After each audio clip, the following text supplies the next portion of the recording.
Hey, happy Saturday, everybody. How's everybody doing today? Hope you guys are doing well. I am sitting in grief and gratitude and taking life one day at a time because you only have one life and you have a choice. You can live that one life you have to live, or you can drown. And so I'm living. Grateful to be here on almost at Alone Land, but I'll be on Alone Land next week. Grateful to be here on I keep wanting to say Alone Land. That's really interesting. I'm not on Alone Land. I'm on Southern Paiute land, which is home of the Moapa Man tribe of Southern Paiutes. And today I am just testing some things out. At first, I was going to talk about like what's next. Where do we go from here? And I was like, I talk about that all the time. But then I decided that I wanted to talk about what I read about yesterday in The Artist's Way. So I'm on week 9 of The Artist's Way. And in week 9, we talk about creative U-turns, and it's recovering a sense of compassion or self-compassion, I would like to say. And like I took a picture of it and I put it on Instagram, and it has like this face of like a person that's like, it's like, I didn't want to read this. And I thought it was really interesting because creative U-turns are basically like moments where you're a blocked artist and you don't move because of fear. And I thought that was really interesting, um, because fear is definitely something that is will hold you back and will stop you from moving forward in your life.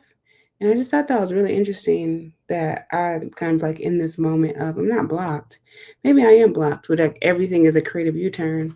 And it's really interesting because I talk a lot about like taking this path, this liberatory path, and everything that shows up on the path, and what it possibly can mean on the journey. And so a creative U-turn is a time to recognize, like how you're holding yourself back consciously and unconsciously, and that growth can be scary. It's just basically about awareness and how to trust like your inner artist, and then like the to take more risk, the invitation to take more risk. So sometimes things happen and then you just stop pursuing um, a creative goal or project because of the fear, the negativity, or pain. But it's all different. So when you're in, for me, being in a creative U-turn, I have to get curious and compassionate with myself and really move with all of the things that show up and arrive. And this is the hardest part of the journey is the creative U-turns. Um, Sometimes in our life and in our journeys, um, we tend to have that moment that comes, and it's usually that moment where you have to make a decision and you have to decide what's next. And so, one of the things that I've been sitting with when doing my body work or having a variety of healing sessions, I think about um, Toni Morrison and Toni Morrison's interview with Charlie Rose. And I'm actually writing about this in my new book that I'm writing, um, where she's just like, Charlie Rose is asking her why she doesn't talk about white people in her books. And, she essentially gives her answer and she says, well, who are you without your racism? Like, are you any good? Are you valuable? Do you have meaning in your life? And for myself, my question is, who am I without that big ass platform? It's a gift to have something like that, right? And when you experience digital fascism or oppression or whatever the words are we want to call it, the deeper question is, who are you and how will you handle this creative U-turn? What does this mean, and what is the deeper invitation? And I think sometimes when life happens, it's so easy to um, fall into the pits of despair. I'm not in despair. I'm definitely in like a holding place. Sometimes you walk your path and you like have to come to a place where it's like the crossroads. And if you are a person who's into ATRs, if you are Black, whether you're a hoodoo practitioner or a Black spiritualist, it's that crossword roads. And when you get to the crossroads roads in my belief system, when you get to that crossroads, there are orishas and ancestors that are there to help you point you which way do you go. And really, the only way for me is forward and to heal my way forward, and all of us to keep healing our way forward. Because that when I think of heal your way forward now, about 3 years later, I think of it as an act of remembrance. So even with all the word salad and the labels and the conversations, it's really like the art of remembering who you are. I'm getting ready to teach a class in the Heal Your Way Forward Collective, and we're going to be talking about self reconciliation and healing. And when we talking about remembering who you were, like, so who were you before you had all these labels and titles, and who were you before you had to ascribe to, like it's getting back to like, who were you as a child? Like, because a lot of our stuff is really rooted in epigenetics and generational wounding. But like, who were you before that? And then like, who were our ancestors before all of this? And I think if we can get back to remembrance, it can get us back to the core of who we are. But being at the crossroads is the hardest part of any journey. Thank you, Jess, for putting the website on Instagram. Being at a crossroads is the hardest part of any journey because it's the part where you have the path. You have multiple paths you can take. You can go right, left, straight, but you can't go back. And if you do go back, you're only going back to pull out lessons. And so for me in my personal and professional life, I'm at a point where I'm at a crossroads. I can't change anything that happened before Monday or Tuesday or anything, whether it's personal or professional. But I can choose the path, whether right, left, or forward. I can choose the path and know that even if I go on another path, there will always be creative U-turns. There will always be something that shows up, and I have to make a choice of how I will keep moving when things shows up because life happens. And the thing is, at the crossroads, there are ancestors, elders, and Orisha that meet you there. And really, really looking forward to being more curious and compassionate and making a move. I got to make a move. I can't be stuck too long. Um, but at the crossroads, like I don't know if y'all have ever been at a crossroads, or for maybe people in American culture, at a place where you have to make a decision and you're so stuck. If that's helpful language for you folks here in America. But the crossroads is definitely the place where, the practice of Sankofa, I do look back and I say, okay, what's been going on the last few years, and what needs to shift, and what needs to change, and what needs to be thrown away, and where do I go from here? And for me personally, one of the things that I enjoy practicing is gratitude. Gratitude is going to be a big part of my progress forward. Um, because without gratitude, I'd probably just sit here and be like, "Oh my God." Um, but I'm blessed to still have a mother that's still living and living a story with her and reading parts of Heal Your Way Forward when I have to. It's like why I do this work, why I don't work in systems, And that part of that book has been like the driving force, because I then start to think about my mother and every woman or man that came before her and the legacy that is inspired within me. And then I think about the 43 years I've been living on this earth and my role as a mother and a friend and what's been good and what hasn't. So the crossroads for me is a great point of reflection, and eventually I'll make a move. Um, I have no urgency, but I can tell you one thing, that what I have been going through for the last 8 months, I think I'm going on month 9.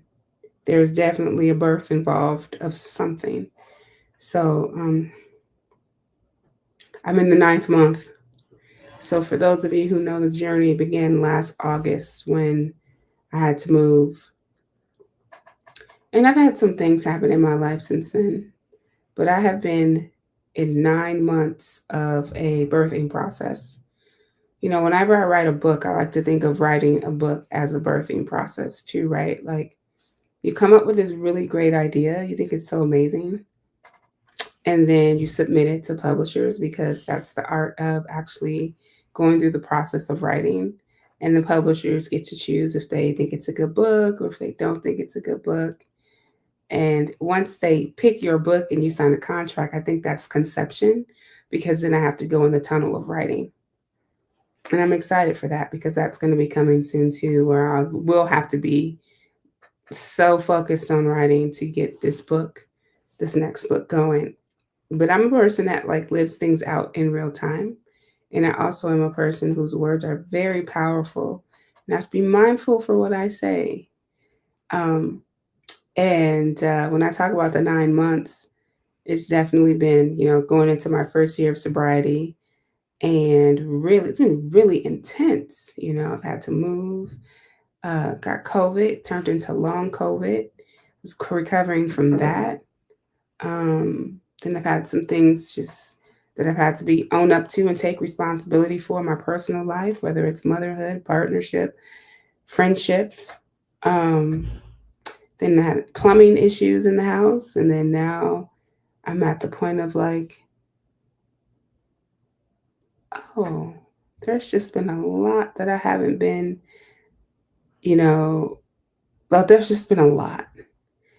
And, we see America's collapsing and we're all reaching for something. And here I am at this crossroads where I spent 6 years, 6 years online. Offline, it's like 8 years. I spent 6 years building with community. We've built a really beautiful platform and now it's gone.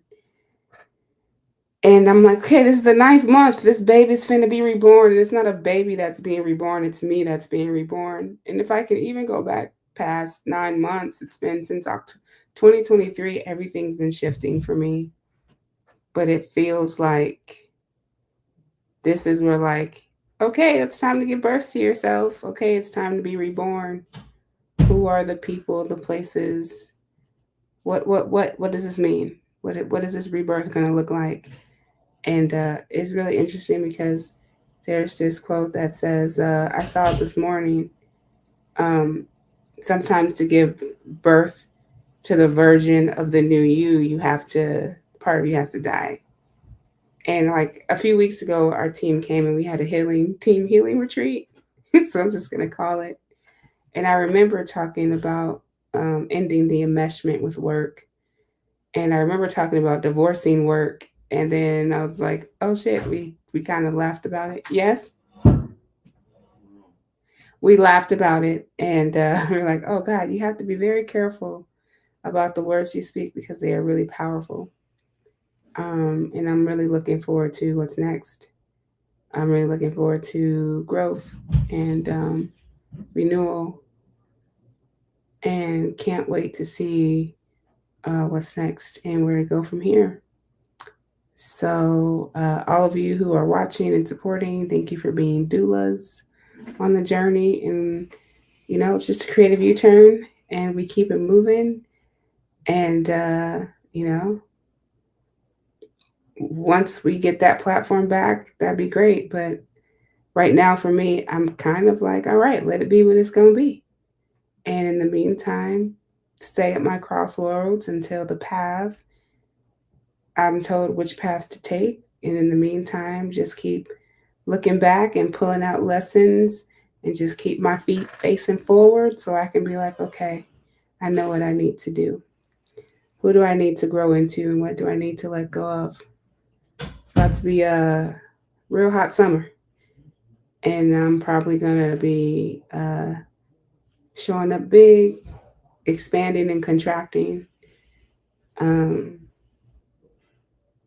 so, yeah, I'm looking forward to whatever's next. Big grief, big joy, and all of the things. So, thank you guys for hanging out with me today. I'm going to get ready for my class, take a little bit of a break. Before I go, does anybody have any questions or anything they'd like to share? And this is for anybody. If you're watching the replay, thanks for watching this replay. This is live right now. But does anybody have anything they are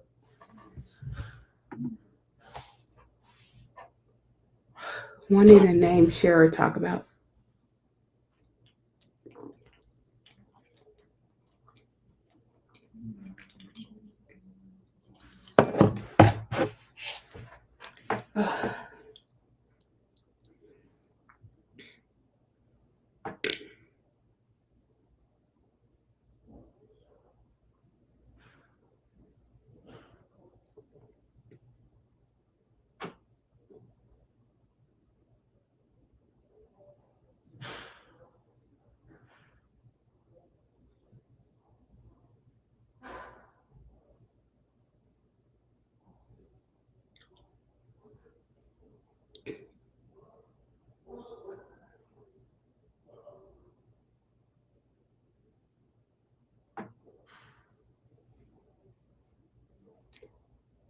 All right. So we're going to be great no matter what happens. Thank y'all for hanging out. I'm going to log out and I will check in with y'all probably Tuesday.